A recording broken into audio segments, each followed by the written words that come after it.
Hello students, I hope you are all doing well. Today we are going to see chapter 8 more on networks. This is your last chapter, session 19. Okay, so last class we discussed about the terms of internet. Today we are going to see the extension of networks, and today's contents are: first topic, network protocols, need of protocols, types of protocols, characteristics and advantage of cloud computing, services in cloud computing. Finally, we are going to see the types of clouds. Okay, are you ready, children? So first you must know what is communications. Before getting into the topic, you must know what is communication. So communication means it is a process of sending and receiving information via a medium, which means a people means if if two person want to talk, they have to they need some language to communicate, right? Likewise, even system has some rules. So in the same way, when two computers communicate, they follow a set of rules for effective communication.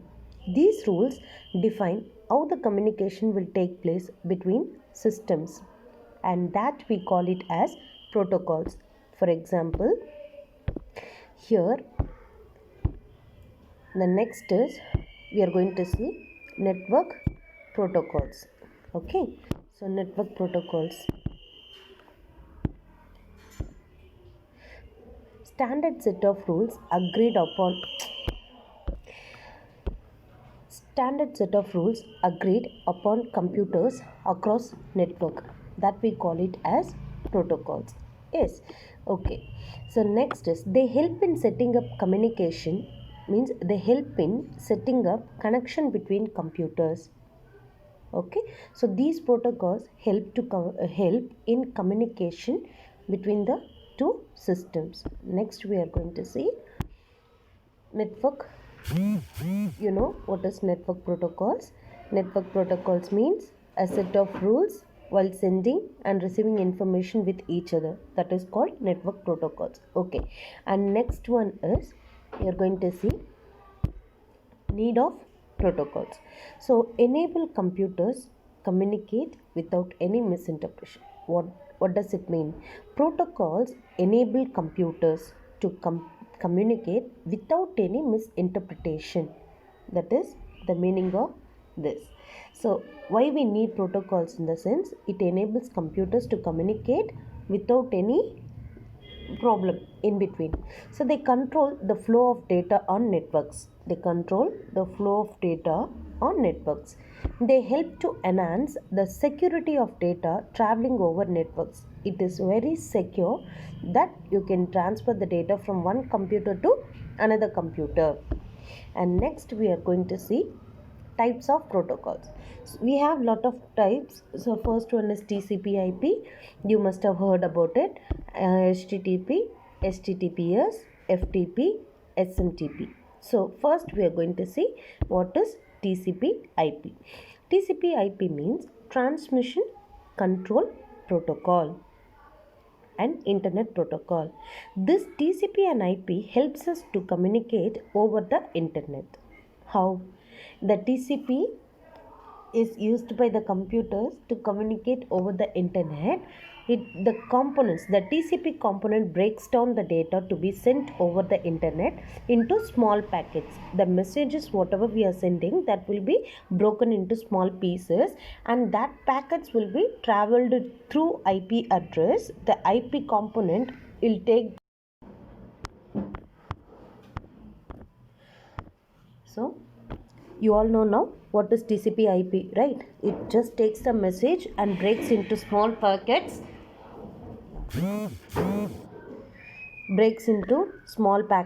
and it takes to that destination. At the receiving end, TCP again it reassembles all the messages into its original form. This is TCP/IP. Okay, now You all know what is TCP IP. It just takes the messages through router, it transfers the message into small packets, again it just reassembles all the messages into its original form. That is TCP IP's job. And next one is, even this TCP IP includes additional protocols such as HTTP and FTP. First we are going to see what is HTTP. Okay, so HTTP means hypertext transfer protocol. HTTP means hypertext transfer protocol. Okay, so where have you seen this HTTP? Once you enter into Google, all the websites open through this particular HTTP protocol only, right? Yes. Okay, and now what I'm going to say is, so this HTTP, what is the job of this HTTP is, it allows us, means a set of protocols that allow users of the World Wide Web to exchange information which is found on web pages. That is its job. Who found this HTTP? Who invented this HTTP? Means HTTP was invented by Tim Berners-Lee in 1989. Okay, this protocol is based on the client server model which we saw in last video. Client server model means a client will request some information and then the server will give the response to back to the client. That is client server model. Okay, and next is, you are going to see, this is HTTP, which gives the request to the server. Server gives again back to the client as response. That is HTTP. And now we are going to see what is HTTPS. Okay, you all know what is HTTP. And what is HTTPS? HTTPS means a secured data. Means whatever the information you send through HTTP, it is not at all secured. Data sent through HTTP is not secured. Data traveling through a network using HTTP can be easily damaged or stolen. This is where HTTPS is used. Okay, so HTTPS means hypertext transfer protocol secure.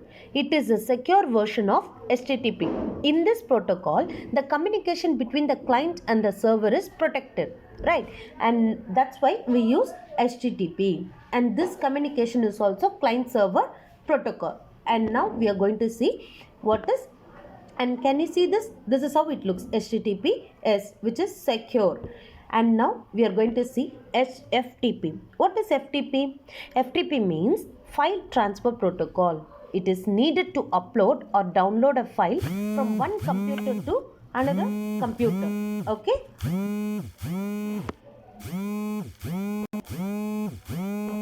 So it is used to upload and download a file from one computer to another computer. So what it is telling exactly means, it checks, the FTP client checks the authentication of the users by asking them to log in and create their account. After authentication, files can be uploaded or downloaded from the client to the server or vice versa. This is FTP's job. Okay, and now we are going to see what is FTP exactly. A mail is sent, means a message will be sent and it will be received, which is uploading and downloading. Okay, that is called FTP. And now we are going to see what is simple mail transfer protocol. Okay, have you all sent mail to your friends? Have you will you send the messages to your friends either through WhatsApp or through mail? Yes, right. So SMTP means it is used to transfer email between servers. It is used when an email is sent by a user via email client application, such as in your computer itself there is Outlook Express to an email server. It is also used when an email is delivered from one server to another server. Okay, and now I'm going to tell you few email client application which we send to others. So email client application uses one of the following protocols. That means first one is POP, which is, I'll tell you, which is POP. Can you see here POP and IMAP? Yes. So POP means Post Office Protocol. Another one is IMAP. IMAP means it is Internet Message Access Protocol. What does mean by POP? This protocol is used to download emails from email server. Look at this clearly. So POP's job is, it is used to download emails from the email server, okay, and it gives it to the client computer. As soon as the email is downloaded, this protocol deletes the email from server. Then it POP3, can you all see here 3? Post Office Protocol 3. This is the most recent version of POP, which means Post Office Protocol. And what is the job of IMAP here? This protocol also used to download the emails from the server to the client computer. But unlike POP, it does not delete the emails from the server after they have been downloaded for saving the emails. It uses more server resources such as some disk space, CPU time than POP. So as the emails have not been deleted from the server, they can be opened from any other computer or laptop or tablet. This was not possible with POP. You all understood, right? Now what is SMTP, POP and IMAP? Yes. And now we are going to see cloud computing. So have you all heard cloud computing? What does it mean? So you can store or you can save your data through online storage. In your mobile, if you don't have SD card, and where the messages or all the information will be stored in your internal storage, right? And apart from internal storage, through internet you can save your messages. That is, for example, you will have Google Drive in your mobile. So what is the purpose of Google Drive? You can save your information in Google Drive through online itself. Whenever you need, you can access the information, and you can take wherever you go, you can just open the internet and you can take your file and you can operate on it. That is the purpose of online storage. So likewise, we have so many online storages. For example, you have so many cloud-based services. Dropbox. Earlier days we had Dropbox. Now Google Drive, Google Docs, MS Office 365. So these are the cloud-based services we have, and this cloud-based services helps us to store the data through online storage itself. Whenever we need, we can take that as backup and you can work on that particular data. So can you all see this picture?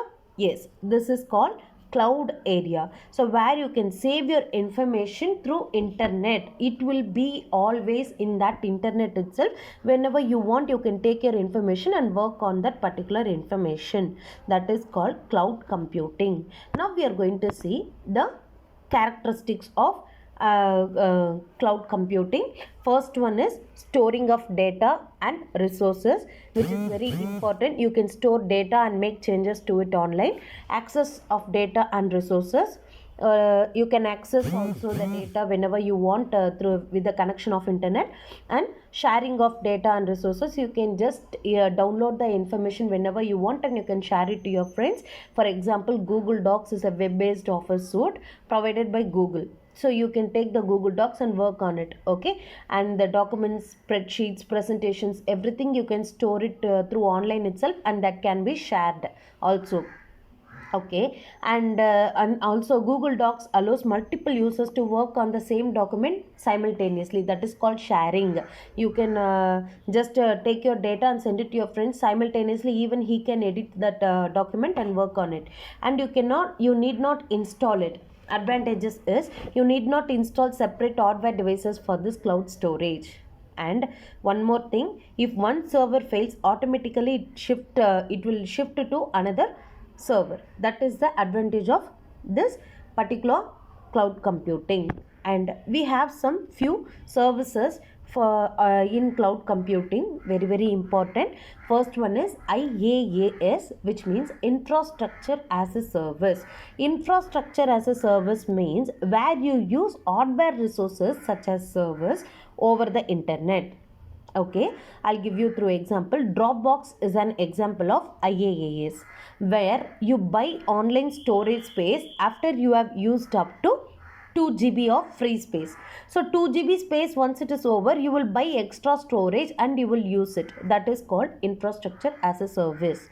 And second one is software as a service. What is software as a service? It is a cloud computing service where you use complete software applications that are running on the servers of the cloud service providers. For example, there are many well-known examples of software as a service, which include Office 365, Google Labs, Hotstar, Netflix. These are all the well-known example for software as a service. And the last one is platform as a service. What is platform as a service? It is a cloud computing service where you create applications using web-based tools.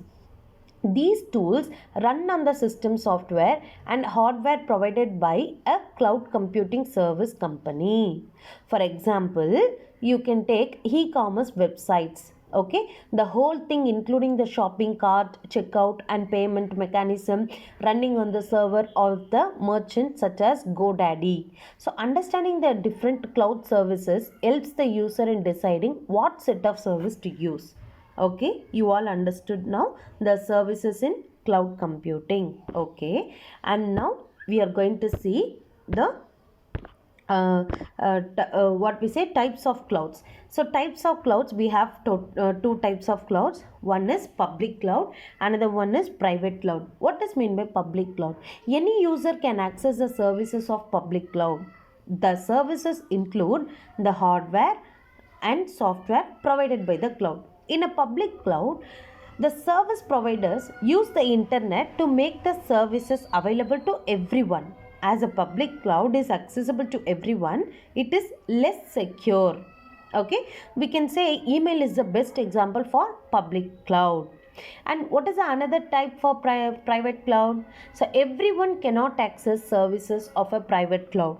The private cloud is accessible only within an organization.